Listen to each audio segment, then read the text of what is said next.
সন্তান যদি প্রাপ্তবয়স্ক হওয়ার পর যৌবনের তাড়নায় কোনো গুনাহ করে, যৌবনের তাড়নায় কোনো গুনাহ করে, গুনাহ ছোট হোক আর বড় হোক, যত গুনাহ করবে, অভিভাবক তার দিনদারও যদি হয়, ওই সন্তান যৌবনের তাড়নায় যেই গুনাহ করে, বাবা অটোমেটিক ওই গুনাহগুলোর কারণে তার আমলনামায়ও গুনাহ লেখা হতে থাকবে।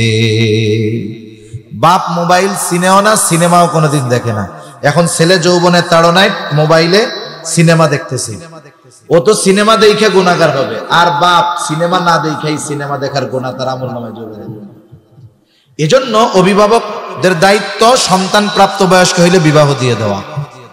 আল্লাহ তাআলা বলেন, وَأَنكِحُوا الْأَيَامَ مِنكُمْ وَالصَّالِحِينَ مِنْ عِبَادِكُمْ إِنْ يَكُونُوا فُقَرَاءَ يُغْنِهِمُ اللَّهُ। আল্লাহ তাআলা বলেন, তোমাদের অধীনস্থ যারা বিবাহ উপযুক্ত আছে তোমরা তাদেরকে বিবাহ দিয়ে দাও। আনকিহু, তোমরা বিবাহ দাও। এখন তুমি যদি বিবাহ দাও, বিবাহটা ইবাদত না? কথা বলেন, ইবাদত তো। ইবাদত কার তরিকায় করতে হয় বলেন তো? নবীজির তরিকায়। যদি সুন্নাত পদ্ধতিতে নিয়ত বিশুদ্ধ রেখে বিবাহ দেয়, উলামায়ে কেরাম বলেন কোনো সন্দেহ নাই ওই বিবাহে আল্লাহ বরকত দিবে। ইয়াকুনু ফুকারা আয়ুগনিহিমুল্লাহ, আল্লাহ বলতেছেন বিবাহ দাও। যদি তারা গরিব থাকে ধনী বানায়া দিবেন কে? আরো জোরে বলেন না কে? অনেক মা বাপ সন্তানদের বিয়া দেয় না, এই কথা কইয়া বিয়া করে খাওয়াইব। এরকম তো লোকজন নাই আপনাদের এদিকে। তাহলে আপনি কেন সন্তানের হক নষ্ট করতেছেন? এই হকগুলো যথাযথভাবে আদায় আপনি করলেন, এরপরে যদি আল্লাহ না করুন সন্তান যদি বদ্দিন হয়ে যায়। আবার দেখেন মেয়ের ক্ষেত্রেও বলার দরকার, যখন তোমাদের কাছে কোনো ভালো সম্বন্ধ আসে, মানে ছেলেটা দিনদার মুত্তাকি পরহেজগার সব দিক দিয়ে ভালো, কিন্তু সম্পদ কম, এইরকম প্রস্তাব আসছে, নবীজি বলেন বিবাহ দিয়া দাও। যদি না দাও তাহলে সমাজের মধ্যে বিশৃঙ্খলা, অশ্লীলতা এইগুলোর প্রসার ঘটে যায়। এজন্য উচিত, অনেক বাবা আছে সম্পদওয়ালা, মেয়ে আছে বিবাহ উপযুক্ত, ছেলেটার টাকা পয়সা কম কিন্তু দিনদার। ওই বাবা চিন্তা করে, হায় রে টাকা পয়সা নাই, আমার মেয়েরে বিবাহ দিব কেন? আরে ভাই, ওই দিনদার ছেলের হাতে তুলে দেন।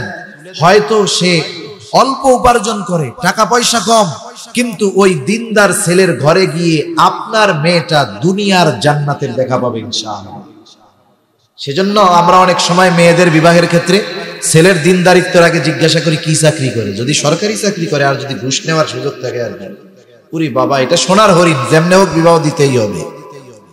আপনি যদি আপনার মেয়েটাকে বদ্দিন কোন ছেলের সাথে বিবাহ দেন, তাহলে আপনি নিজে মেয়ের হক নষ্ট করলেন। ওই মেয়ে ওই ছেলে কিয়ামতের দিন অভিযোগ দায়ের করবে, রব্বানা ইন্না আতানা সাদাতানা ওয়া কুবারানা ফাআদাল্লুনা সাবিলা। বলবে, রব আমরা আমাদের বড়দের নেতাদের অনুসরণ করছি, যা বলছে তাই শুনছি, অভিভাবকদের কথা শুনছি, আজকে আমি পথভ্রষ্ট হওয়ার জন্য সে দায়ী, জাহান্নামী হওয়ার জন্য সে দায়ী। রব্বানা আতিহিম দিআফাইন মিনাল আযাব ওয়ালআনহুম লা'নান কাবীরা। বলবে, আল্লাহ ও আমার রব, আপনার লানতের উপরে বর্ষণ করেন, আযাবরে দ্বিগুণ করে দেন। ওই দিন যেই সন্তানের জন্য রক্ত দুনিয়ায় পানি বানায়া উপার্জন করছেন, নিজে না খাইয়ে সন্তানদের খাওয়াইছেন, কিন্তু দিন শিক্ষা না দেওয়ার কারণে, তাদের হক আদায় না করার কারণে ওই সন্তান আল্লাহর কাছে বলবে, আমার এই বাপের আযাব আপনি দ্বিগুণ করুন। কেমন লাগবে সেই দিন? এটা ওয়াজ করে বোঝানো যাবে না। দুনিয়াতে কোনো বাবা যদি সন্তানের কারণে অপমানিত হয়, অনেক বাপ সমাজে মুখ দেখায় না লজ্জায় যে সন্তানের কারণে মানুষের কাছে অপমানিত হচ্ছে, আর কিয়ামতের দিন যদি সন্তানের কারণে গোটা হাসরবাসীর সামনে ওই বাবাকে অপমানিত হতে হয়, এর চাইতে লজ্জার, এর চাইতে কষ্টের আর কিছুই হতে পারে না। অগণিত দুরূদ ও সালাম সাইয়্যিদুল আম্বিয়া, আশরাফুল আম্বিয়া, খাতামুল আম্বিয়া, ইমামুল মুরসালিন, রাহমাতুল লিল আলামিন, মুহাম্মাদুর রাসূলুল্লাহ সাল্লাল্লাহু আলাইহি ওয়াসাল্লামের উপর আমি আপনাদের খেদমতে পবিত্র কোরআনুল কারীমের একটা আয়াত ও রাসূল আকরাম সাল্লাল্লাহু আলাইহি ওয়াসাল্লামের অগণিত হাদিস থেকে একটা হাদিসের অংশ পাঠ করেছি। আল্লাহ তাআলার কাছে তৌফিক চাই, আল্লাহ তাআলা কিছু কথা আমাকে বলার তৌফিক দেন, যে কথাগুলো আমাদের সবার দুনিয়া এবং আখিরাতের জন্য কল্যাণকর হয়, সকলে বলি আমিন। সম্মানিত উপস্থিতি, আল্লাহ সুবহানাহু ওয়া তাআলা এ দুনিয়াতে আমাদেরকে কোনো কারণবিহীন, কারণ ছাড়া আল্লাহ তাআলা সৃষ্টি করেন নাই। আরবিতে একটা প্রবাদ আছে, ফিআলুল হাকিম লা ইয়াখলু আনিল হিকমা। মহাপ্রজ্ঞাময় আল্লাহ তাআলার কোনো কাজ হিকমত শূন্য নয়। আল্লাহ সুবহানাহু ওয়া তাআলা কারণবিহীন আমাদেরকে সৃষ্টি করেন নাই। আবার বিষয়টা এমনও নয় যে এ দুনিয়াতে এখন আছি, মরে যাব, কবর দিয়ে দিবে, মরে পচে একেবারে অস্তিত্বহীন হয়ে যাব, বিষয়টা এমনও নয়। আল্লাহ তাআলা এ দুনিয়াতে কিছু দায়িত্ব দিয়ে আমাকে আপনাকে পাঠিয়েছেন।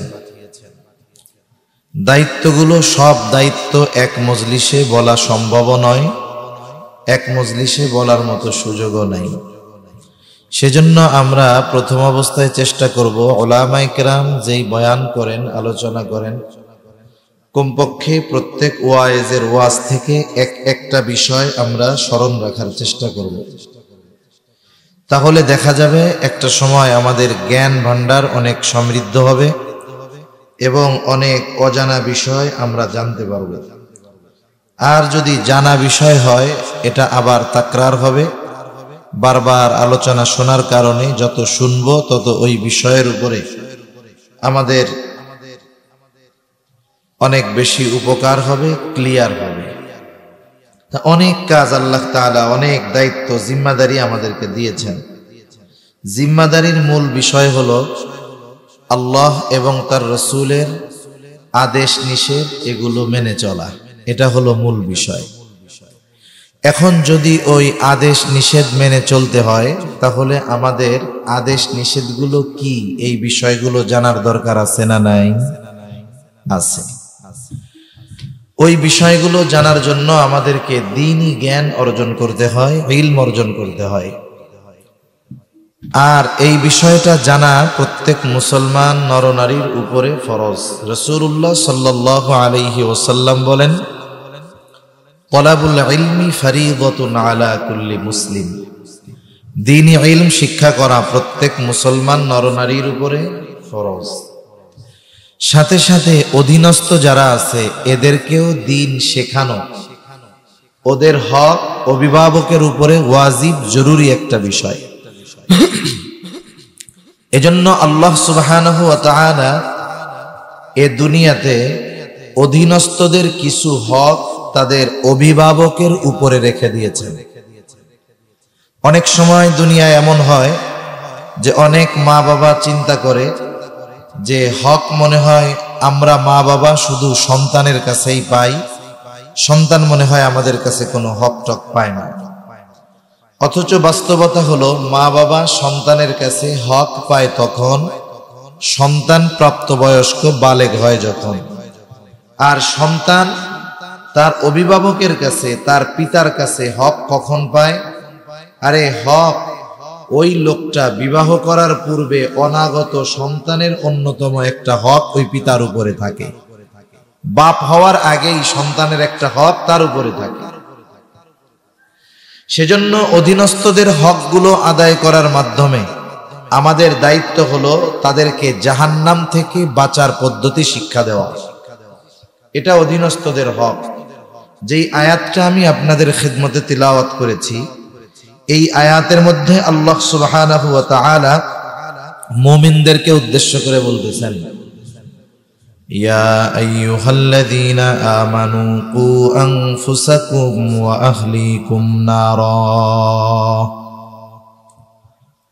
আল্লাহ রাব্বুল আলামিন বলেন, হে ঈমানদারেরা, কু আনফুসাকুম, তুমি নিজেকে জাহান্নামের আগুন থেকে বাঁচাও। তোমরা নিজেদেরকে জাহান্নামের আগুন থেকে বাঁচাও। ওয়া আহলিকুম, সাথে সাথে তোমাদের আহাল যারা আছে তাদেরকেও বাঁচাও। তার মানে নিজে জাহান্নামের আগুন থেকে বাঁচো, অধীনস্থ যারা আছে তাদেরকেও জাহান্নামের আগুন থেকে বাঁচাও।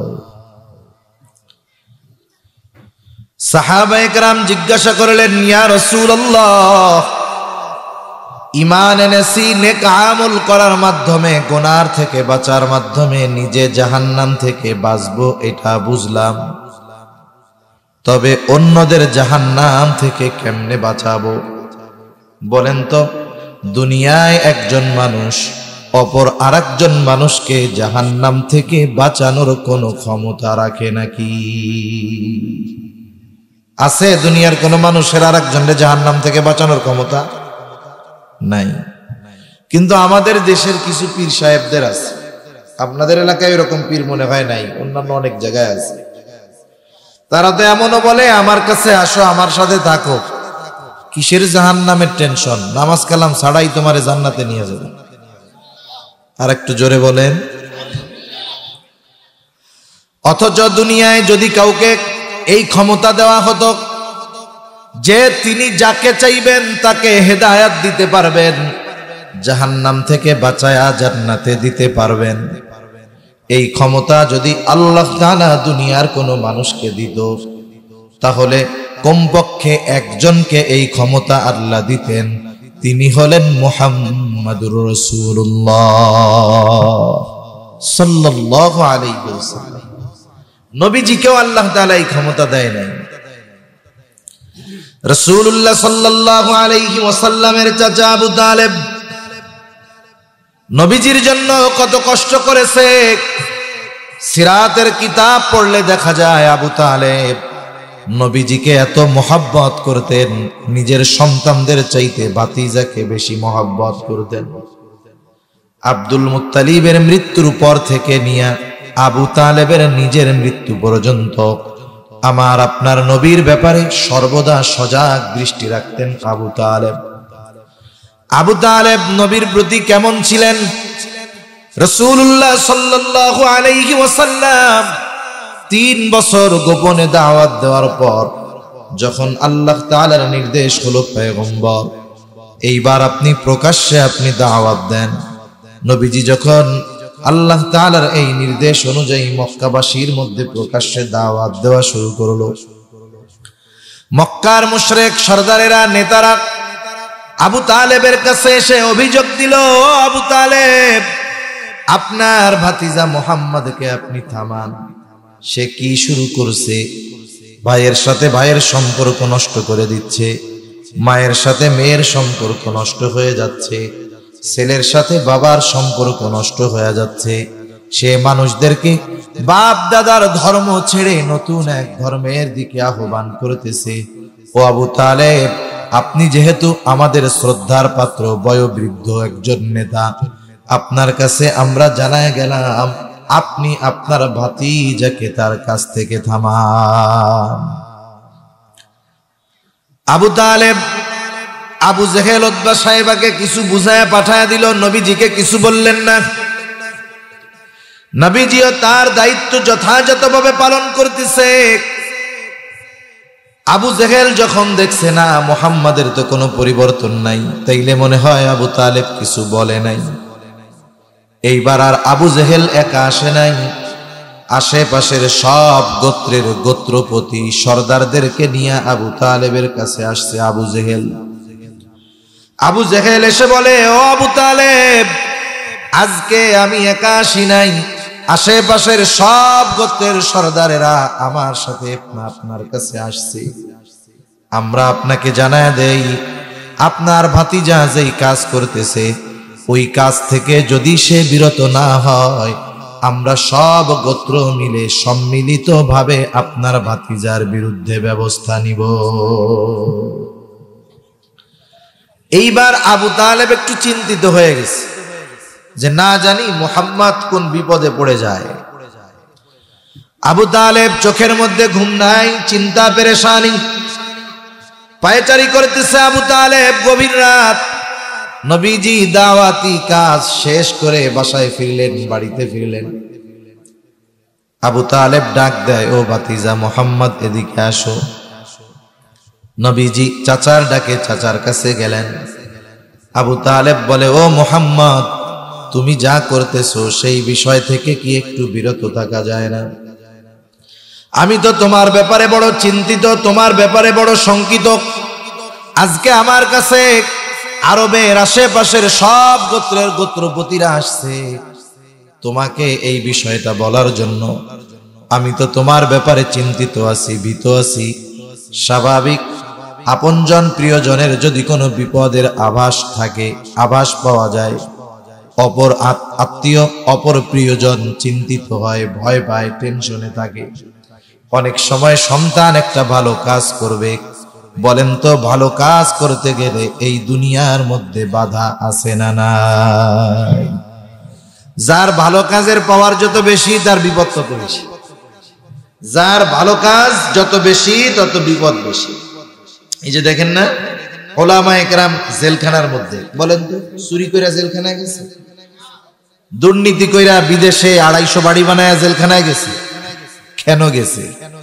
হক কথা বলার কারণে, সত্যের উপরে থাকার কারণে, মানুষকে দ্বীনের দিকে আহ্বান করার কারণে, জালেমদের থেকে মানুষকে সতর্ক করার কারণে। ঠিক কিনা বলেন? এদের ভালো কাজের পাওয়ার বেশি, এই জন্য এদের পরীক্ষা বেশি। সন্তান যদি ভালো কাজ করতে যায়, যদি কোনো বিপদের আভাস আছে, অভিভাবক চিন্তিত হয়ে যায়। অভিভাবক সন্তানকে বলে, বাবা আমি কিন্তু ভালো দেখতেছি না, ভালো কাজ করার অনেক মানুষ আছে, তুমি চুপ কইরা থাকো, তোমার করার দরকার নাই। এরপরে যদি সন্তান তার কথার উপরে, তার চিন্তার উপরে দৃঢ় প্রতিজ্ঞাবদ্ধ থাকে, সন্তান যদি বলে, বাবা দুনিয়ায় আসছি একবার, মরে যাব একবার, ভালো কাজ করতে গিয়ে যদি জীবন দিতে হয় দিতে রাজি, তাও আমি এই ভালো কাজ ছাড়ব না। দেখবেন যেই অভিভাবক একটু আগে সন্তানকে ওই ভালো কাজ করতে মানা করতেছিল, কিন্তু সন্তান যখন দৃঢ় প্রতিজ্ঞাবদ্ধ থাকে, তার বিষয়ের উপরে ইস্তেকামাতের উপরে থাকে, তখন ওই বাপও বলে, যা বাবা তুই ভালো কাজ কর, যদি তোর সাথে জীবন আমাকে দিতে হয় আমিও দিতে তৈরি আছি। আবু তালেব যখন নবীজিকে বলছে, ও মুহাম্মদ একটু কি বিরত হওয়া যায় না, আমি তো তোমার ব্যাপারে বড় চিন্তিত। তখন আমার আপনার নবী বলেন, নো চাচা আপনি শুনে নেন, এ তো আরবের গোত্রের গোত্রপতিরা আমার বিরুদ্ধে চলে গেছে। এরা নয়, গোটা দুনিয়ার সব মানুষ যদি আমি মুহাম্মাদের বিপক্ষে চলে যায়, আমাকে আল্লাহ তাআলা যেই জিম্মাদারি দিয়েছে, যেই দায়িত্ব দিয়েছে, ওই দায়িত্ব থেকে এক কদম আমি মুহাম্মদ পিছনে হটব না। সব আমার বিপক্ষে চলে যাক, আল্লাহ তাআলা আমাকে যেই দায়িত্ব দিয়েছে আমি আমার দায়িত্ব পালন করে যাবই, যা হয় হোক। আবু তালেব বুঝতে পারলো যে আমার ভাতিজা ছোটখাটো কোনো দায়িত্ব পালন করে না। আবু তালেব আগের অবস্থা থেকে ফিরে এসে বলতেছে, ও মুহাম্মদ আল্লাহ তাআলা তোমাকে যেই জিম্মাদারি দিয়েছে সেই দায়িত্ব তুমি, সেই কাজ তুমি চালায়া যাও। আমি বেঁচে থাকতে তোমার গায়ে আমি একটা কাঁটার আঁচড়ও লাগতে দিব না। চিন্তা কইরা দেখেন নবীজির ব্যাপারে আবু তালেবের কেমন অবদান ছিল। এই চাচা আবু তালেব জীবনের অন্তিম সময় অতিবাহিত করতেছে। আবু তালেবের শিয়রে মাথার কাছে মক্কার মুশরিক গোত্রপতিরা বসা। আবু তালেব জীবনের শেষ সময় অতিবাহিত করতেছে।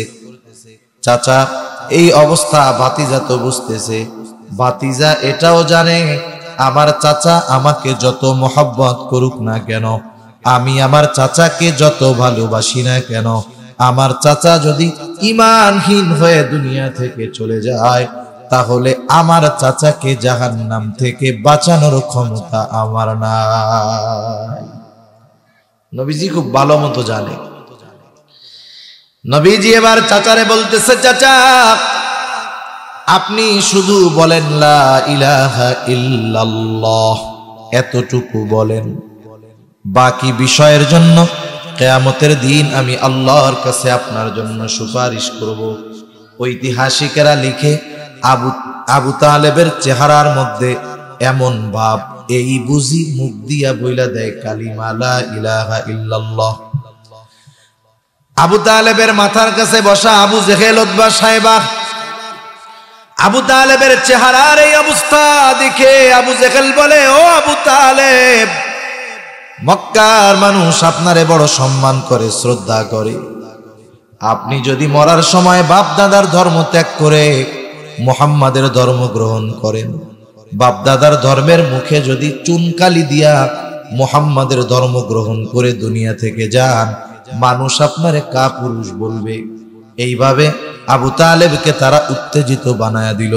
আবু তালেবের নসিব বড় খারাপ, আবু তালেবের নসিব বড় খারাপ। কালিমা নসিব হলো না, দুনিয়া থেকে আবু তালেব চলে গেল। নবীজিও খুব ভালো মতো জানে, নবীজি খুব ভালো মতো জানে যে আমার চাচার কোনো উপায় নাই। চাচার মাগফিরাতের দোয়া করতেছে।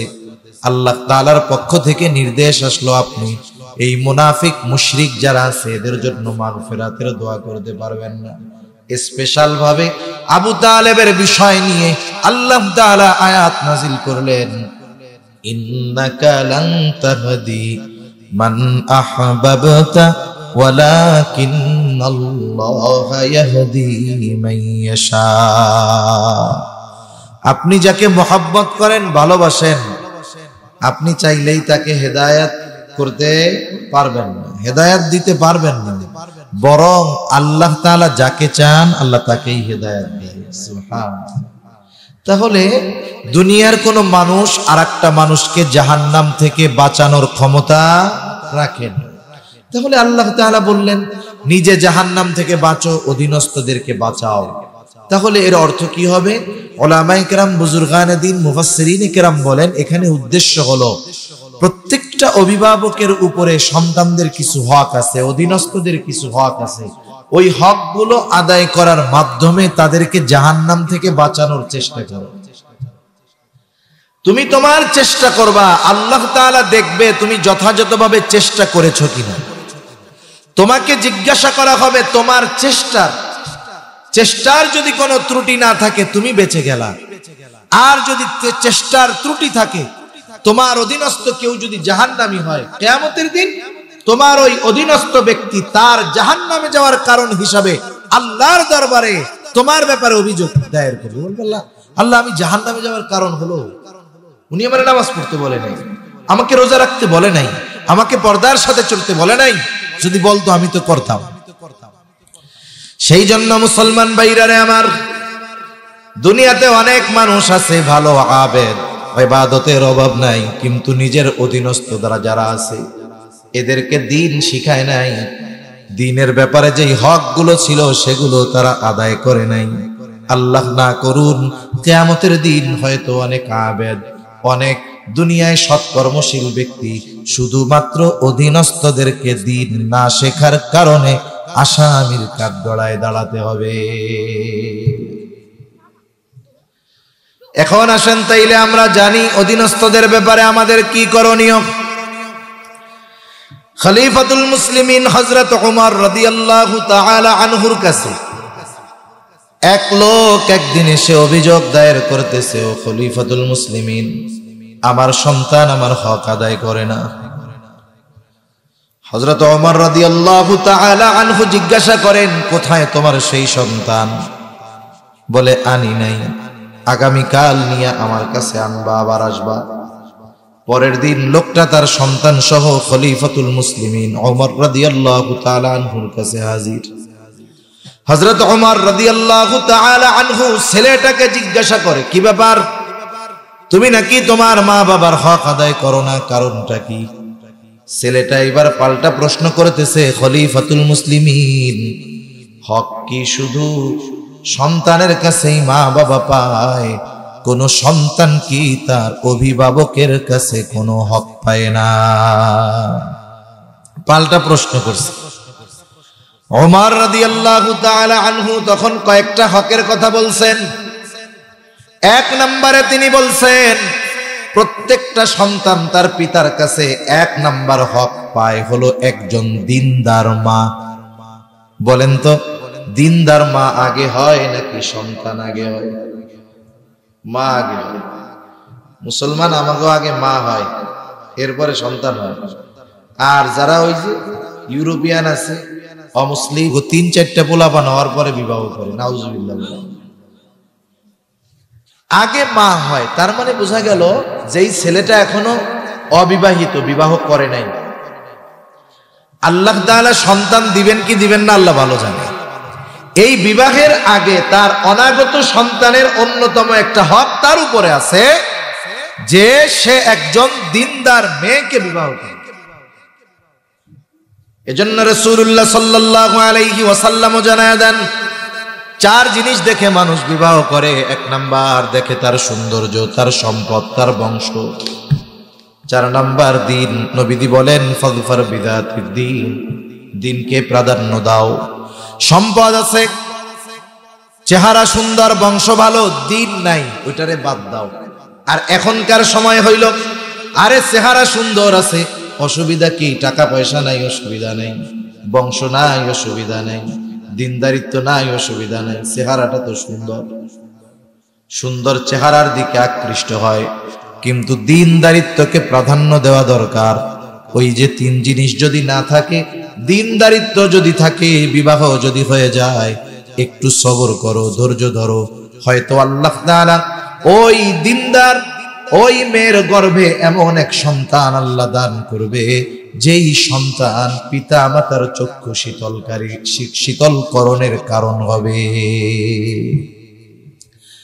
মানুষের আবেগ এক জিনিস আর বাস্তবতা আর এক জিনিস।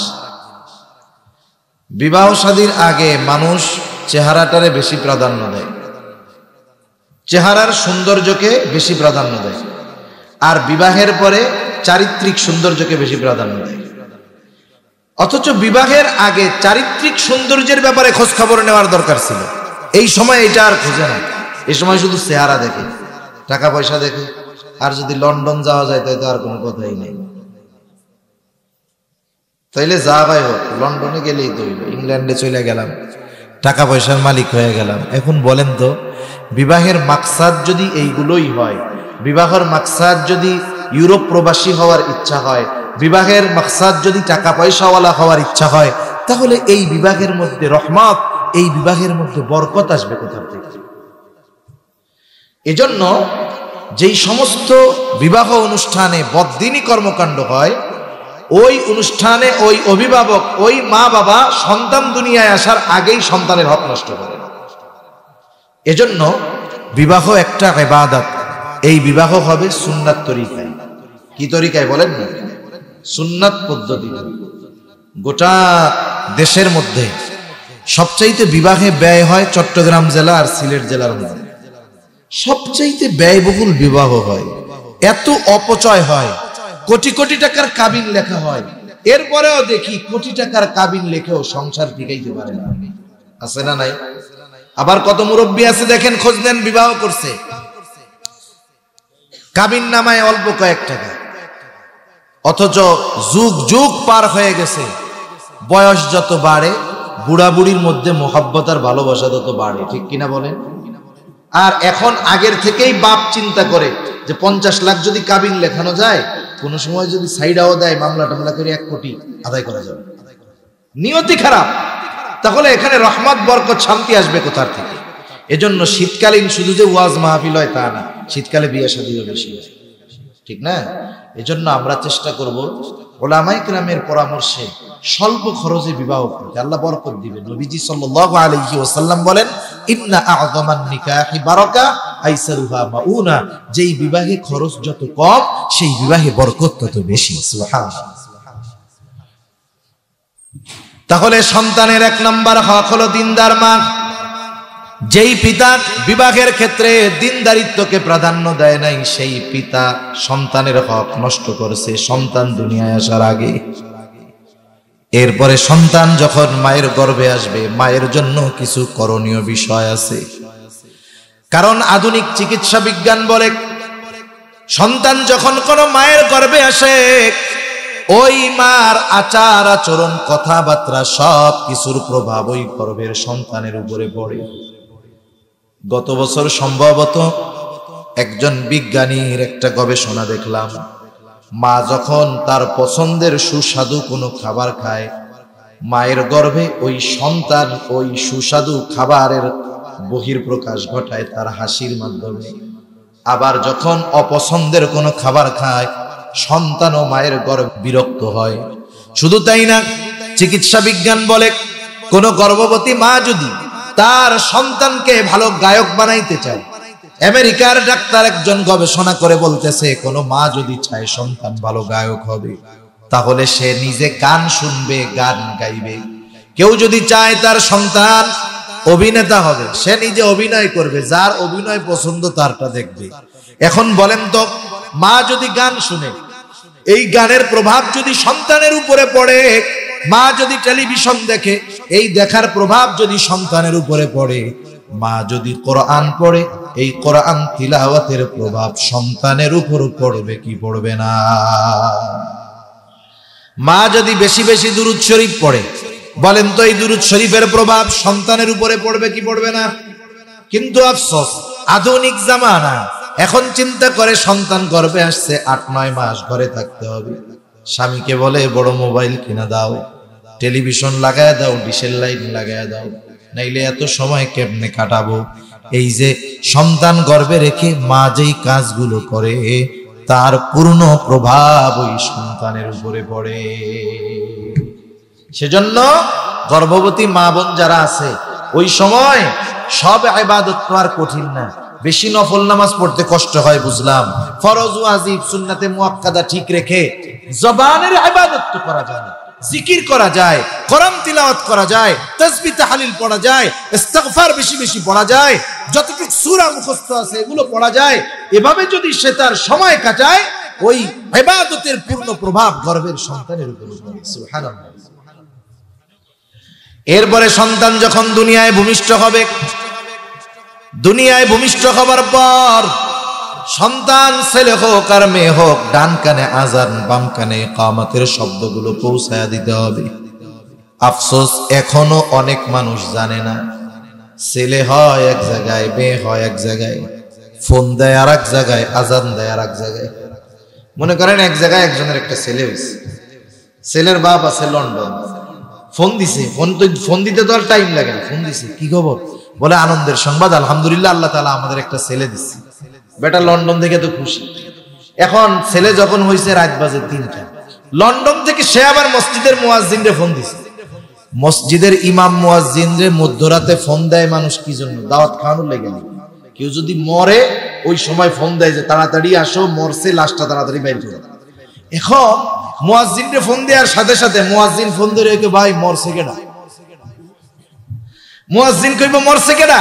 এখন ওইখান থেকে বলে, আরে মেয়ে কেউ মরে নাই, আমার একটা ছেলে হয়েছে, সুসংবাদ, আপনি একটু আজান দিয়ে দেন। আজান দিতে হবে কোথায়?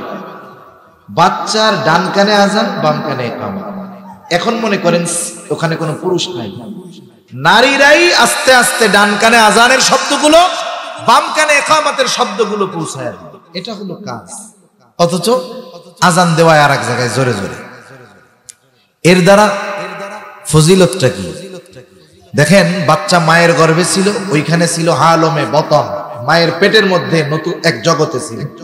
সে দুনিয়ায় আসলো নতুন আর এক জগতে, আলমে দুনিয়ায়।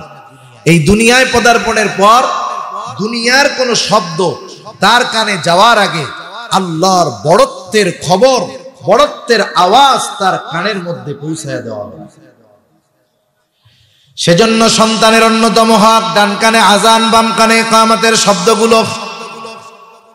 এরপরে সন্তানের যখন 7 দিন বয়স হবে, সুন্দর একটা নাম রাখবে। সাথে সাথে ওই দিন মাথার চুলগুলো মুন্ডায়া, মাথার চুলের ওজন অনুযায়ী ওজন পরিমাণ স্বর্ণরূপ অথবা উভয়টার যে কোনো একটার মূল্য এই পরিমাণ সে সাদকা করে দিবে। 7ম দিন সাথে সাথে সুন্দর একটা নাম রাখবে, যেই নামটা তার ধর্মীয় পরিচয় বহন করে। ডাক দিলেই জানি মানুষ বুঝতে পারে এটা মুসলমান, মুসলমানের বাচ্চা। কিন্তু আমাদের দেশে ভালো নামটারে হলো প্যাকেট করে রাখে। কি লেখে? আব্দুর রহমান রনি, শরীফুল হক জনি। রনি জনি ডাক নাম, কেউ থাকলে আবার খেপায়েন না কিন্তু তারে। এই রনি, জনি, সুমন, কল্লোল, হিল্লোল এইসব নাম বলেন তো সব ধর্মে পাবে। মুসলমান ধর্মে আছে, হিন্দু ধর্মে আছে, খ্রিস্টান ধর্মে আছে, বৌদ্ধ ধর্মে আছে, এখন এমন এক নাম রাখছে, ওই নাম শুনে বলা যায় না যে এটা মুসলমান নাকি অন্য কোনো ধর্মের। লক্ষ লক্ষ সাহাবায়ে কেরামের নাম আছে, নবীদের নাম আছে, কত সুন্দর সুন্দর অর্থবোধক নাম আছে। এইগুলা না রেখে এইসব নাম রাখে, এগুলো ঠিক না। রাসূলুল্লাহ সাল্লাল্লাহু আলাইহি ওয়াসাল্লাম বলেন, আল্লাহ তাআলার কাছে সবচাইতে পছন্দের নাম হলো আবদুল্লাহ আর আব্দুর রহমান। যদি কেউ আল্লাহর গুণবাচক নামের সাথে নাম মিলায় রাখতে চায় তাইলে আবদুন শব্দ যোগ করবে। যেমন আবদুস সামাদ, আব্দুর রাজ্জাক, আব্দুল খালিক, আব্দুল মালিক। যদি কারো নাম এরকম রাখে ডাকার ক্ষেত্রেও সতর্কতা অবলম্বন করবে। কারো নাম হলো আব্দুর রাজ্জাক, আস্তে আস্তে ডাকতে থাকে, ও রাজ্জাক, ডাকে না এরকম। এখন অনেক সময় তেড়া বেঁকা কইরাও ডাকে, নামকে ব্যঙ্গ কইরা ডাকে, ও রাজ্জাক কে, এরকম ডাকে না, তেড়া বেঁকা কইরা না, ব্যঙ্গ করে ডাকে। কারণ নাম ধরে কারণ নামকে ব্যঙ্গ করে ডাকা এটা ইসলামে নিষিদ্ধ, এ কাজ আমরা করব না। সেজন্য যার নাম যেরকম সুন্দরভাবে ওই নামে তাকে ডাকবো। আর ডাক নামটা যেন আমার এমন হয় যে কেউ আমারে ডাক দিলেই বুঝতে পারে, কেউ আমার নাম শুনলেই যেন বুঝতে পারে সে একজন মুসলমান। আচ্ছা, সিলেট তো ওলামায়ে কেরামের খনি। বাংলাদেশের সিলেট চট্টগ্রামে ওলামায়ে কেরাম সবচাইতে বেশি, আলেম ওলামা বেশি, ঘরে ঘরে মাদ্রাসায় পড়ুয়া আলেম পাওয়া যায়, বড় বড় আলেম, শাইখুল হাদিস, মুহাদ্দিস।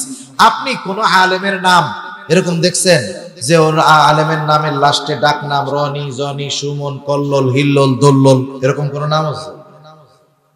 নামেরও একটা প্রভাব আছে। নামের কি আছে? প্রভাব আছে। তার মানে যদি কথাটা আমি উল্টাই, যে ওই ধরনের নাম যাদের রাখা হয়েছে এই নামের প্রভাবে তারা আলেম হইতে পারে না। কোন আলেমের নাম আপনি এরকম পাবেন না। সারা দুনিয়া খুঁজেন, দেখবেন সবার নাম ওই শুরু থেকে নিয়ে ওই রকমই রাখা, যে তার নামটা তার ধর্মীয় পরিচয় বহন করে। নামের একটা প্রভাব আছে। গল্প শোনাই আপনাদের। ইমাম আজম আবু হানিফা রহমাতুল্লাহি আলাইহির পাশে একজন কট্টর শিয়া ছিল। শিয়া এরা তো আবু বকর, ওমর রাদিয়াল্লাহু তাআলা আনহুমা এদেরকে দেখতেই পারে না, বরং তাদের আকীদা হলো নবীজি দুনিয়া থেকে যাওয়ার পর মুষ্টিময় কয়েকজন বাদে বাকি সব সাহাবী মুরতাদ হয়ে গেছে। নাউজুবিল্লাহ বলেন, নাউজুবিল্লাহ আস্তে কইলেন। এখন ওই শিয়া তার দুইটা গাধা ছিল, গাধা। কত বড় বেয়াদব, ও একটার নাম দিছে ওমর, একটার নাম দিছে আবু বকর, গাধার নাম। একদিন ওই গাধার, দুইটা গাধার একটা করছে কি, ওই শিয়ার তল পেটে একটা লাথি মারছে। ঘোড়া বা গাধা এরা পেছনে যে লাথি মারে, এই লাথির পুরের যে শক্ত, ওটা যদি কারো ভালো মতো লাগে ও জায়গায় একবারে শেষ হয়ে যাবে। তল পেটে এমন লাথি মারছে, এক লাথিতেও শেষ। ইমাম আবু হানিফার কাছে এই খবর আসছে। ইমাম আবু হানিফা বলতেছে, যাও খোঁজ নিয়ে দেখো, ওই যেই গাধাটারে সে ওমর বলতো ওইটাই ওরে লাথি মেরে মারছে। এখন আসলেও খোঁজ নিয়ে দেখে যেই গাধাটার নাম দিছে ওমর, ওইটাই ওর তল পেটে লাথি দিয়ে ওরে সাইজ করে দিছে। ইমাম আবু হানিফা মূলত বুঝাইতে চাইছেন যে নামের একটা প্রভাব আছে। নামের একটা কি আছে? প্রভাব আছে। সেজন্য আমাদের সন্তানদের নামগুলো সুন্দর নাম রাখবো, যেই নাম তার ধর্মীয় পরিচয় বহন করে। রাখবো তো ইনশাআল্লাহ।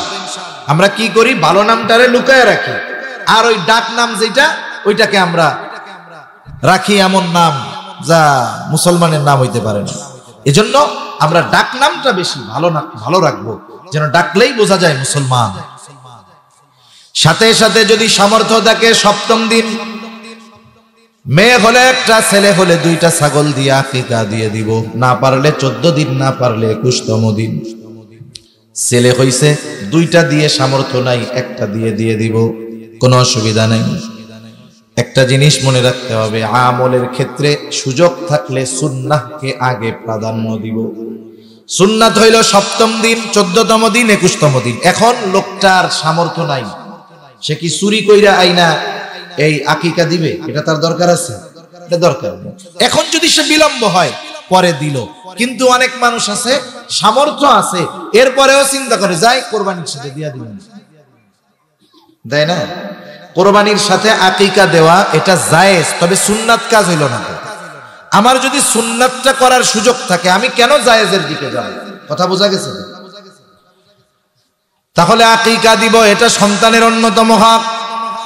সুন্দর নাম রাখবো, এটা সন্তানের অন্যতম হক। এবার যখন সন্তানের বুলি ফুটবে, কথা ফুটবে, আমরা চেষ্টা করব আমার ওই সন্তানের জবান দিয়ে যেন প্রথম আল্লাহর নামটা উচ্চারিত হয়।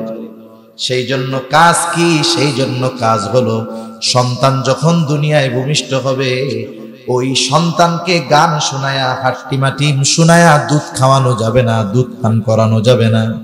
মা তাকে জিকির করবে, কোরআন পড়বে আর দুধ পান করাবে। মার গর্ভে থাকতেই যদি সন্তান মার কথা বুঝে, তাহলে যখন দুনিয়ায় আসছে এ কথা সে বুঝবে না? বুঝবে। এর প্রভাব পড়বে, বাচ্চা শুনতে থাকবে।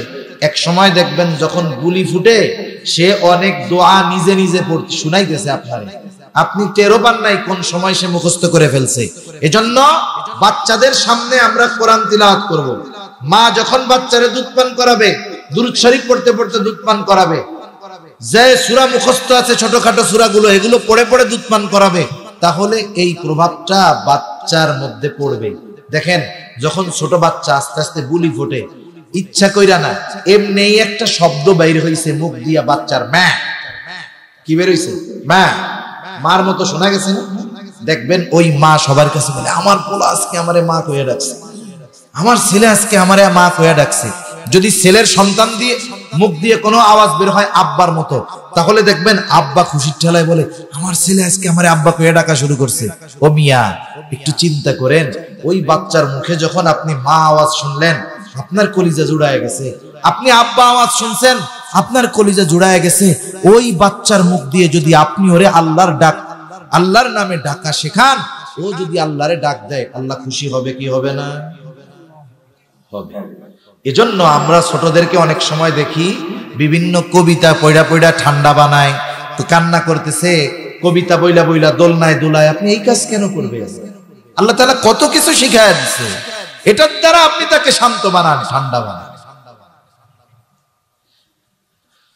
এরপরে সন্তান যখন আর একটু বড় হবে, তার প্রাথমিক শিক্ষা দিবেন দ্বীনি শিক্ষা। হযরত ওমর রাদিয়াল্লাহু তাআলা আনহু ওই ছেলেটার জবাবে যেই কথাগুলো বলছে, যে সন্তানের অন্যতম হক, সন্তান যখন বুঝতে শিখবে তার পিতা তাকে দ্বীনি শিক্ষা প্রদান করবে। আফসোসের ব্যাপার, আজকে আমাদের সাধারণ শিক্ষা ব্যবস্থা থেকে দ্বীনকে উৎখাত করার সর্বোচ্চ প্রচেষ্টা চলতেছে, ঠিক কিনা বলেন? এই সবের আলোকে যদি আপনি গোটা শিক্ষা ব্যবস্থাকে ভাগ করেন, তাহলে শিক্ষা হয় দুই ভাগে বিভক্ত। একটা হলো জাগতিক শিক্ষা, আর একটা হলো দ্বীনি শিক্ষা বা ধর্মীয় শিক্ষা। জাগতিক শিক্ষা হয় দুই প্রকারের, একটা হলো জাগতিক কল্যাণকর শিক্ষা, আর একটা হলো জাগতিক তবে অকল্যাণকর শিক্ষা। যদি দুনিয়াবী শিক্ষা ব্যবস্থায় জাগতিক কল্যাণকর শিক্ষাই যদি শুধু থাকতো, আমাদের কোনো আপত্তি নাই। যেমন বিমান কেমনে বানাবে, ইঞ্জিনিয়ার হবে, কেমনে বিল্ডিং এর আর্ট করবে, ডিজাইন করবে, স্ট্রাকচার করবে, এই সব বিষয় কোরআন হাদিস থেকে সরাসরি না পাইলেও দুনিয়াবী শিক্ষায় এগুলো গুরুত্ব সহকারে শেখানো হয়, ঠিক না? বিমান বানানো শিখুক, ডাক্তার শিখুক, ডাক্তার হোক, ইঞ্জিনিয়ার হোক, এগুলো দরকার আছে, এগুলো উপকারী শিক্ষা, কোনো অসুবিধা নেই। কিন্তু বলেন তো, জাগতিক ক্ষতিকর যেই শিক্ষাগুলো আমাদের সন্তানদেরকে শেখানোর অপচেষ্টা চলতেছে, নাস্তিক বানানোর যেই অপচেষ্টা চলতেছে, বদ্দীন বানানোর যেই অপচেষ্টা চলতেছে, লজ্জাহীন জেনাকার বানানোর যেই অপচেষ্টা শিক্ষা ব্যবস্থায় ঢুকায় দেওয়া হচ্ছে, এই ধরনের শিক্ষা অর্জন করার দ্বারা না দুনিয়ার কোনো কল্যাণ আছে, না আখিরাতের কোনো কল্যাণ আছে। এই শিক্ষা অর্জন করে আমার আপনার কমলমতি সন্তানেরা এক সময় হিসাবে গড়ে উঠবে, ঠিক কিনা বলুন? একটা জেনারেশনকে, একটা জাতিকে ধ্বংস করার জন্য যেই জিনিসগুলো দরকার, এর মধ্যে অন্যতম জিনিস হলো দুইটা। কয়টা? দুইটা। একটা হলো ওই জাতির শিক্ষা ব্যবস্থাকে ধ্বংস করে দিতে হবে, আর একটা হলো ওই জাতির কালচার, সংস্কৃতিকে ধ্বংস করে দিতে হবে। আমরা মুসলমান, আমাদের শিক্ষা হবে দ্বীনি শিক্ষার আলোকে, আমাদের ডাক্তার হবে দ্বীনদার ডাক্তার, সে জাগতিক কল্যাণকর বিদ্যা শিখবে দিন শিক্ষার সাথে সাথে। কিন্তু আফসোসের ব্যাপার, আজকে জাগতিক শিক্ষায় যারা শিক্ষিত হয় অধিকাংশ দিনহীন হয়ে বেড়ে উঠে। আপনি আমি দিনদার, কিন্তু আমার আপনার সন্তান যখন দিনহীন শিক্ষা ব্যবস্থায় বেড়ে উঠবে, আমি দুনিয়া থেকে চলে যাব, আপনারা চলে যাবেন, এরপরে ওই সন্তানদের সন্তান যারা হবে ওরা দিন শিখবে না, বরং ওরা নাস্তিক হিসাবে গড়ে উঠবে। ঠিক কিনা বলে? এজন্য শিক্ষা ব্যবস্থায় যেই অমূল পরিবর্তন আনার অপচেষ্টা ইসলাম বিদ্বেষীরা চালিয়ে যাচ্ছে, প্রত্যেকের উচিত প্রত্যেকের অবস্থান থেকে যথাযথ ব্যবস্থা গ্রহণ করা। মুসলমান হিসাবে ওই ধরনের শিক্ষা গ্রহণ করা কোন মুসলমানের জন্য সমীচীন নয়, যেখানে কি বিষয়গুলো শিক্ষা দেওয়া হয়। অনেক ছোট ছোট বাচ্চারা আছে, বলতেও মুখ দিয়ে লজ্জা লাগে, বলতেও মুখ দিয়ে লজ্জা লাগে। এরপরে দেখলাম ক্লাস 3 ধর্ম বই দিছে, ইসলাম ও নৈতিক শিক্ষা একটা বই দিছে না? ওই বইয়ের কাভার পেজের শেষের কাভার পেজের ভিতরের অংশে ইসলাম ধর্ম শিক্ষা বই, ওখানে দিছে কি? দুর্গার ছবি দিছে। আপনারা কি বলেন, এই ভুল কি ইচ্ছা করে হয়েছে? এই ভুল কি অনিচ্ছায় হয়েছে? না, ইচ্ছা করে দিয়ে দেখছে যে মুসলমান কিছু বলে নাকি চুপ থাকে। বই বিতরণের আগে কি একজনও দেখে নাই যে এই কভার পেজের এই ভিতরের পাশে এই ছবিটা আছে? দেখছে, দিয়া আমাদের অবস্থা পর্যবেক্ষণ করে আবার উঠায় নিয়ে গেছে। আমরা যদি চুপ থাকতাম জীবনে উঠাই দিত, ভুল বলে চালিয়ে দিত। এই জন্য মুসলমান অনেক সময় সাধারণ মানুষ বুঝে না, বলে যায় হুজুররা একটু কিছু হইলেই শুধু লাফায়। কেন লাফায়? কেন লাফায়? কেন প্রতিবাদ করে? কারণ আজকে যে বিষয়টাকে আপনি ছোট দেখতেছেন, এই বিষয়টার মাধ্যমেই আস্তে আস্তে আমার আপনার ঈমান ধ্বংসের পায়তারা ওরা করবে। এজন্য ঈমান হেফাজতের জন্য উলামায়ে কেরাম প্রতিবাদ করে গর্জে ওঠে। ঠিক কিনা বলে? অথচ এই দায়িত্ব শুধু আলেমদের ছিল না, এই দায়িত্ব গোটা মুসলিম উম্মার ছিল, সকল মুসলমানের ছিল। কিন্তু আফসোস, আজকে এই দায়িত্ব আমরা শুধু উলামায়ে কেরামের উপরে চাপিয়ে দিয়ে আমরা ঘরে বসে থাকি। সেজন্য সম্মানিত সুধী, আরেকটা কথা না বললেই না, শব্দের মায়ের তো আমরা বুঝি না। আমরা স্কুলে যখন পড়ছি আমাদের ইসলাম শিক্ষা বইতে সরাসরি কি লেখা ছিল? ইসলাম শিক্ষা। এখন ইসলাম ও নৈতিক শিক্ষা, বলেন তো ইসলামের মধ্যে নৈতিকতা আছে না নাই? তাহলে ইসলামের পাশে আবার ইসলাম ও নৈতিক শিক্ষা আনার কারণ কি? কি বুঝাইছে বলেন তো? যে শুধু ইসলামে নৈতিকতা নাই, নৈতিকতা আলাদাভাবে শিখতে হয়। নাউজুবিল্লাহ বলেন। এই বিষয়গুলো ধরার মতো মাথা সব মানুষের নাই। এজন্য এই বিষয় নিয়ে কথা বললে অনেকে বলবে তো ভালো কথাই লিখছে, ইসলাম ও নৈতিক শিক্ষা। আমার কথা হলো, ইসলামের মধ্যেই তো নৈতিকতা আছে, ইসলামের মধ্যেই তো পূর্ণাঙ্গ নৈতিকতা আছে। তাহলে আলাদাভাবে নৈতিকতা শব্দকে উল্লেখ করার দ্বারা ওরা বোঝাতে চায় ইসলাম এক জিনিস আর নৈতিকতা আর এক জিনিস। ইসলামের মধ্যে নৈতিকতা নাই, নৈতিকতা আলাদাভাবে অর্জন করতে হয়। তাহলে বলেন, এই যে বাক্যটা যে লেখলো, এর মধ্যে তাদের ষড়যন্ত্র চক্রান্ত আছে না নাই? এগুলো উলামায়ে কেরামের দায়িত্ব, সূক্ষ্ম বিষয়গুলো আপনাদের কাছে পৌঁছায়া দেওয়া। এরপরে আপনাদের দায়িত্ব হলো, উলামায়ে কেরাম যদি এই বিষয় নিয়ে ডাক দেয়, দ্বীনের খাতিরে, ঈমানের খাতিরে জান মাল দিয়ে কোরবান করার জন্য তাদের ডাকে সাড়া দেওয়া। ঠিক কিনা বলেন? যদি না দেন, যদি না দেন উলামায়ে কেরামের এই ডাকে সাড়া, দ্বীনের জন্য আহ্বান করছে, সাড়া দেন নাই, যে ডাক দিছে হয়তো সে জেলখানায় যাবে, নাইলে ফাঁসিতে ঝুলায় দিবে, নাইলে তাকে যে কোনো ভাবে দুনিয়া থেকে বিদায় করে দিবে। কিন্তু ওই লোকটা মইরাও তার জিম্মাদারি পালন করে গেল। কিন্তু ওই লোকের ডাকে ডাক না দেওয়ার, সাড়া না দেওয়ার কারণে কিয়ামতের দিন আল্লাহর আদালতে যারা যায় নাই, সাড়া দেয় নাই, অবশ্যই এদেরকে আসামির কাঠগড়ায় দাঁড়াতে হবে। ঠিক কিনা বলেন? সেজন্য আমাদের আগামী প্রজন্ম যেন দ্বীনহীন না হয়ে যায়, এজন্য সন্তানদেরকে দ্বীনি শিক্ষায় শিক্ষিত করার দরকার আছে না নাই? এই যে মাদ্রাসাগুলো, এই মাদ্রাসাগুলো আমাদের সন্তানদের উপরে আমাদের যেই হক, সন্তানদের যেই হক আমাদের উপরে, সেই হকগুলো এনারা আদায় করে দেয়।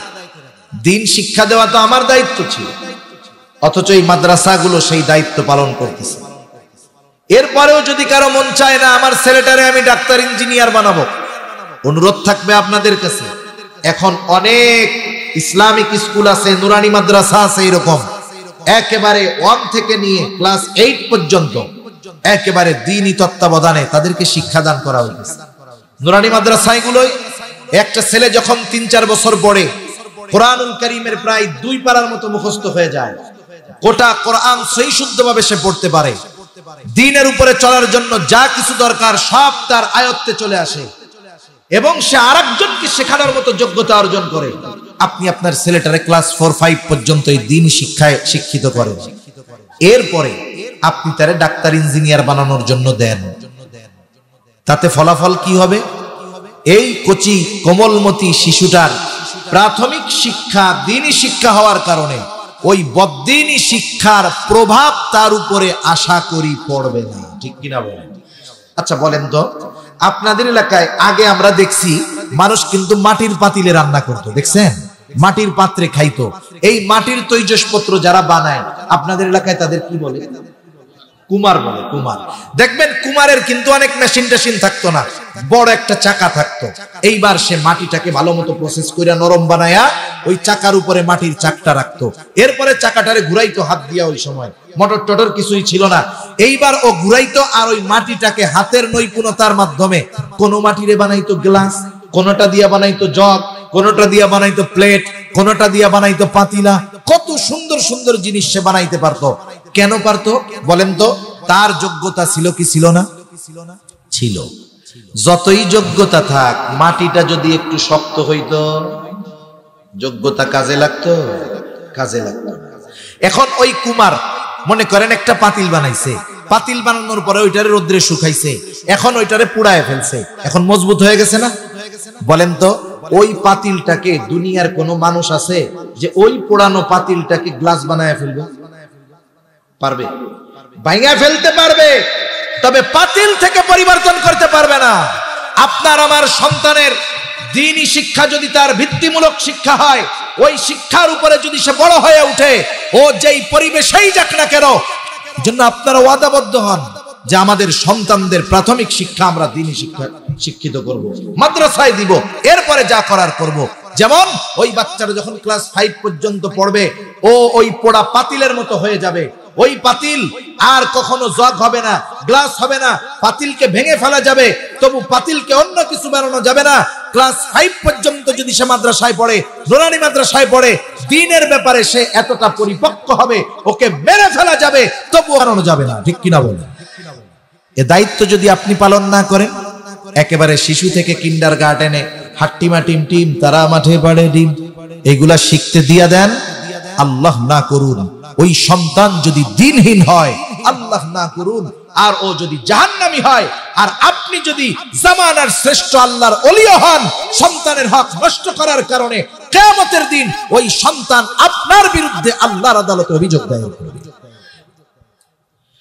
সেজন্য সন্তানের অন্যতম হক সন্তানকে দ্বীন শেখানো, কোরআন শেখানো। এরপরে সন্তানের অন্যতম হক, সন্তানের বয়স যখন 7 বছর, নামাজের জন্য আদেশ করতে হবে। 10 বছর বয়স যখন হবে, নামাজ না পড়লে প্রহার করতে হবে, বিছানাটাকে আলাদা করে দিতে হবে। কি বলেন? সন্তান যদি মাদ্রাসায় পড়ে 7 বছর বয়সে, তাকে নামাজের আদেশ করা লাগবে না, 7 বছর বয়সে সে পাক্কা নামাজি হয়ে যাবে। আমি জানি না আপনাদেরকে কোনো প্রদর্শনী দেখাইছে কিনা। প্রদর্শনী হয়েছে? প্রদর্শনী দেখছেন? আমার তো মনে হয় ছোট বাচ্চারা প্র্যাকটিক্যালি যেই আমলগুলো দেখায়, অনেক যুগ পার হওয়া নামাজি ওদের মতো ওই রকম নামাজ পড়তে পারবে না, ঠিক কিনা বলেন? এটা কেন হয়েছে? দ্বীন শিক্ষার কারণে। 4-5 বছরের বাচ্চার নামাজের অবস্থা দেখলে আমাদের লজ্জা লাগে। আরে কত সুন্দর ইতমিনানের সাথে, খুশুখুজুর সাথে নামাজ পড়তেছে। বলেন তো, যেই বাচ্চাটা 4 বছর থেকে নামাজ পড়তেছে জামাতে, ওরে কি 7 বছর বয়সে নামাজের লেগে আদেশ করা লাগবে? ও তো 7 বছরে পাক্কা নামাজি হয়ে যাবে। সন্তান গড়ার সুযোগ আমাদের আছে, কিন্তু অবস্থা হলো দুনিয়ার লোভ, দুনিয়ার চিন্তা আমাদেরকে সন্তানদের দ্বীন শিক্ষা থেকে বিরত রাখায়। আমরা চিন্তা করি ইংরেজি শিখবে বেশি, এরপরে বিদেশে যেতে হবে, এই করতে হবে, সেই করতে হবে। এভাবে আপনি সন্তানের আখিরাত নষ্ট কইরেন না। ওর আখিরাত যদি নষ্ট হয় আপনি মনে করেন না যে আপনি আমি ছাড় পাইয়া যাই। সেই জন্য সন্তানকে নামাজের আদেশ করতে হবে, সাথে সাথে আল্লাহ তাআলার কাছে দোয়াও করতে হবে, রব্বি জাআলনি মুকিমাস সালাতি ওয়া মিন যুররিয়্যাতি রব্বানা ওয়া তাকাব্বাল দুআ। আর যদি সন্তান মাদ্রাসায় না পড়ুয়া হয়, যখন ৬-৭ বছর বয়স আপনি মসজিদে নামাজ পড়তে আনায় অভ্যস্ত করেন, নিজেও আসেন, তাকেও নিয়ে আসেন। একেবারে ছোট যদি হয় আপনি নফল নামাজগুলো বাসায় পড়েন, সুন্নাতগুলো বাসায় পড়েন, তাহলে কি হবে? ছোট বাচ্চা তার অভিভাবককে যেই কাজ করতে দেখে, কাজটা ভালো হোক আর মন্দ হোক, সন্তান কিন্তু বাবা মায়ের ওই কাজটাকে অনুকরণ করতে পছন্দ করে। আপনি নামাজে দাঁড়াইলেও আপনার সাথে এসে দাঁড়াবে, আপনার নাতিপোতা আছে নামাজে দাঁড়াবেন ও আপনার সাথে এসে দাঁড়াবে, মন করবে এটা ভালো কাজ। যখন একটু বড় হবে আস্তে আস্তে মসজিদে আনা অভ্যস্ত করেন, নাইলে কি হবে জানেন? এই বয়সে যদি মসজিদে না আনেন, বালেগ হওয়ার পর ওই যে পোড়া পাটি হয়ে যাওয়ার পরে ওইটারে আর পরিবর্তন করতে পারবেন না। এরপরে সন্তান যখন প্রাপ্তবয়স্ক হবে, ছেলে হোক আর মেয়ে হোক, অভিভাবকের দায়িত্ব বিবাহ দিয়ে দেওয়া। বিবাহ দেওয়ার দায়িত্ব কার? জোরে বলেন না, কার? অভিভাবকের দায়িত্ব। কিন্তু এখন এই দায়িত্ব অনেকে পালন করে না। অনেকে চিন্তা করে এত কষ্ট করে পোলাপান মানুষ করছি, 10 বছর কামাই না খাইয়াই বিয়া দিয়ে দিন। সন্তান যদি প্রাপ্তবয়স্ক হওয়ার পর যৌবনের তাড়নায় কোনো গুনাহ করে, যৌবনের তাড়নায় কোনো গুনাহ করে, গুনাহ ছোট হোক আর বড় হোক, যত গুনাহ করবে, অভিভাবক তার দিনদারও যদি হয়, ওই সন্তান যৌবনের তাড়নায় যেই গুনাহ করে, বাবা অটোমেটিক ওই গুনাহগুলোর কারণে তার আমল নামায়ও গুনাহ লেখা হতে থাকবে। বাপ মোবাইল সিনেও না, সিনেমাও কোনোদিন দেখে না। এখন ছেলে যৌবনের তাড়নায় মোবাইলে সিনেমা দেখতেছে, ও তো সিনেমা দেখে গুনাহগার হবে, আর বাপ সিনেমা না দেখেই সিনেমা দেখার গুনাহ তার আমল নামায় যোগ হয়ে যাবে। এজন্য অভিভাবকদের দায়িত্ব সন্তান প্রাপ্তবয়স্ক হইলে বিবাহ দিয়ে দেওয়া। আল্লাহ তাআলা বলেন, ওয়ানকিহুল আয়ামা মিনকুম ওয়াস-সালিহিনা মিন ইবাদিকুম ইন ইয়াকুনু ফুকারা ইউগনিহিমুল্লাহ। আল্লাহ তাআলা বলেন, তোমাদের অধীনস্থ যারা বিবাহ উপযুক্ত আছে তোমরা তাদেরকে বিবাহ দিয়ে দাও। আনকিহু, তোমরা বিবাহ দাও। এখন তুমি যদি বিবাহ দাও, বিবাহটা ইবাদত না? কথা বলেন, ইবাদত তো। ইবাদত কার তরিকায় করতে হয় বলেন তো? নবীজির তরিকায়। যদি সুন্নাত পদ্ধতিতে নিয়ত বিশুদ্ধ রেখে বিবাহ দেয়, উলামায়ে কেরাম বলেন কোনো সন্দেহ নাই ওই বিবাহে আল্লাহ বরকত দিবে। ইয়াকুনু ফুকারা ইউগনিহিমুল্লাহ, আল্লাহ বলতেছেন বিবাহ দাও। যদি তারা গরিব থাকে ধনী বানায়া দিবেন কে? আরো জোরে বলেন না কে? অনেক মা বাপ সন্তানরে বিয়া দেয় না, এই কথা কইয়া বিয়া করে খাওয়াইব। এরকম তো লোকজন নাই আপনাদের এদিকে। তাহলে আপনি কেন সন্তানের হক নষ্ট করতেছেন? এই হকগুলো যথাযথভাবে আদায় আপনি করলেন, এরপরে যদি আল্লাহ না করুন সন্তান যদি বদ্দিন হয়ে যায়। আবার দেখেন মেয়ের ক্ষেত্রেও বলার দরকার, যখন তোমাদের কাছে কোনো ভালো সম্বন্ধ আসে, মানে ছেলেটা দিনদার মুত্তাকি পরহেজগার সব দিক দিয়া ভালো, কিন্তু সম্পদ কম, এইরকম প্রস্তাব আসছে, নবীজি বলেন বিবাহ দিয়া দাও। যদি না দাও তাহলে সমাজের মধ্যে বিশৃঙ্খলা, অশ্লীলতা এইগুলোর প্রসার ঘটে যায়। এজন্য উচিত, অনেক বাবা আছে সম্পদওয়ালা, মেয়ে আছে বিবাহ উপযুক্ত, ছেলেটার টাকা পয়সা কম কিন্তু দিনদার। ওই বাবা চিন্তা করে, হায় রে টাকা পয়সা নাই, আমার মেয়েরে বিবাহ দিব কেন? আরে ভাই, ওই দিনদার ছেলের হাতে তুলে দেন। হয়তো সে অল্প উপার্জন করে, টাকা পয়সা কম, কিন্তু ওই দিনদার ছেলের ঘরে গিয়ে আপনার মেয়েটা দুনিয়ার জান্নাতের দেখা পাবে ইনশাআল্লাহ। সেজন্য আমরা অনেক সময় মেয়েদের বিবাহের ক্ষেত্রে ছেলের দিনদারিত্বের আগে জিজ্ঞাসা করি কি চাকরি করে। যদি সরকারি চাকরি করে আর যদি ঘুষ নেওয়ার সুযোগ থাকে, আর পুরি বাবা এটা সোনার হরিণ, যেমনে হোক বিবাহ দিতেই হবে। আপনি যদি আপনার মেয়েটাকে বদ্দিন কোন ছেলের সাথে বিবাহ দেন, তাহলে আপনি নিজে মেয়ের হক নষ্ট করলেন। ওই মেয়ে, ওই ছেলে কিয়ামতের দিন অভিযোগ দায়ের করবে, রব্বানা ইন্না আতানা সাদাতানা ওয়া কুবারাআনা ফাআদাল্লুনা আস-সাবিলা। বলবে রব, আমরা আমাদের বড়দের নেতাদের অনুসরণ করছি, যা বলছে তাই শুনছি, অভিভাবকদের কথা শুনছি, আজকে আমি পথভ্রষ্ট হওয়ার জন্য সে দায়ী, জাহান্নামী হওয়ার জন্য সে দায়ী। রব্বানা আতিহিম দিআফাইন মিনাল আযাব ওয়ালআনহুম লা'নান কাবীরা। বলবে আল্লাহ, ও আমার রব, আপনার লানতের উপরে বর্ষণ করেন, আযাব দ্বিগুণ করে দেন। ওই দিন যেই সন্তানের জন্য রক্ত দুনিয়ায় পানি বানায়া উপার্জন করছেন, নিজে না খাইয়ে সন্তানদের খাওয়াইছেন, কিন্তু দিন শিক্ষা না দেওয়ার কারণে, তাদের হক আদায় না করার কারণে ওই সন্তান আল্লাহর কাছে বলবে, আমার এই বাপের আযাব আপনি দ্বিগুণ করে দেন। কেমন লাগবে সেই দিন? এটা ওয়াজ করে বোঝানো যাবে না।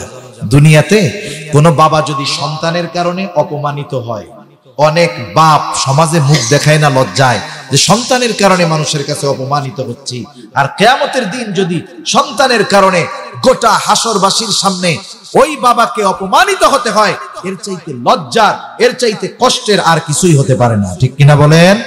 এজন্য আমরা আমাদের অধীনস্থদেরকে, আমাদের সন্তানদেরকে তাদের হক আদায় করার মাধ্যমে জাহান্নাম থেকে বাঁচানোর চেষ্টা করব। এতে কি হবে? আমার এই সন্তানটা দুনিয়া আখিরাতের সম্পদে পরিণত হবে ইনশাআল্লাহ। আল্লাহ সুবহানাহু ওয়া তাআলা আমাদের সকলকে আমাদের অধীনস্থদের হকগুলো যথাযথভাবে আদায় করবার তৌফিক দান করুন। সকলে বলি আমিন। ওয়া আখিরু দাওয়ানা আনিল হামদুলিল্লাহি রাব্বিল আলামিন। আসসালামু আলাইকুম ওয়া রাহমাতুল্লাহি ওয়া বারাকাতুহু।